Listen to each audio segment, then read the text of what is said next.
I went to Israel. I found a scribe who was willing to teach me all the rules of writing each letter, plus all the 4,000 plus laws of writing the Torah. Adonai Eloheinu Adonai Echad. Irma Penn is the first woman in Canada, maybe the world, to write the Torah. And for Yolanda and her partner Shurit, that's a story worth holding on to. As people, we're sort of like sometimes used to accept tradition and accept realities in a certain way. Oh yeah, no, women don't do that, you know. But it takes one person to sort of challenge it. In Orthodox Judaism, this is against tradition. But that didn't stop Irma from spending the last year and a half writing every column of the Torah. First, I learned how to do Hebrew calligraphy, okay?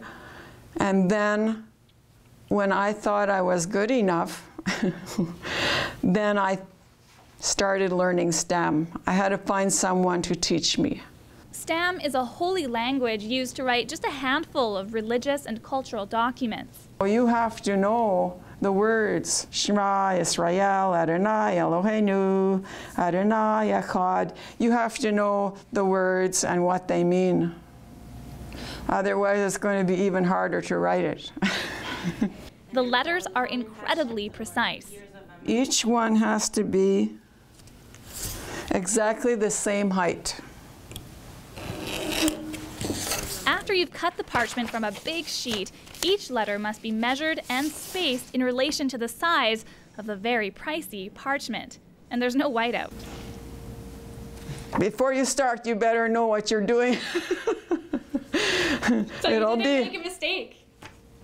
You don't make mistakes. You can't afford mistakes. That's why you write the way I showed you. This kind of perseverance is just part of what makes Irma's an amazing story. To wake up in the morning and decide to go to another country to find someone who would actually teach her and maybe risk his position in his community, because obviously he was an Orthodox man, is amazing. I mean, you just need one woman like this and the rest will follow. This kind of legacy is in line with Yolanda and Shurit's desire to pass on personal histories. Their movies include the stories of many Holocaust survivors, and the way they tell those stories is an example of the holistic way they view a person's legacy.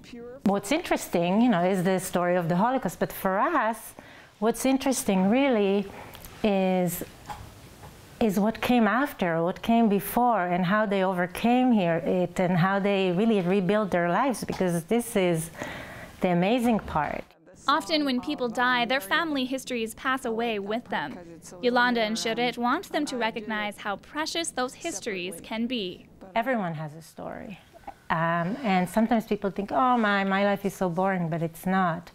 And the end result is just amazing, because people are able to see and appreciate all their accomplishments in life. Irma Penn's accomplishment is being celebrated by the Jewish community in Winnipeg.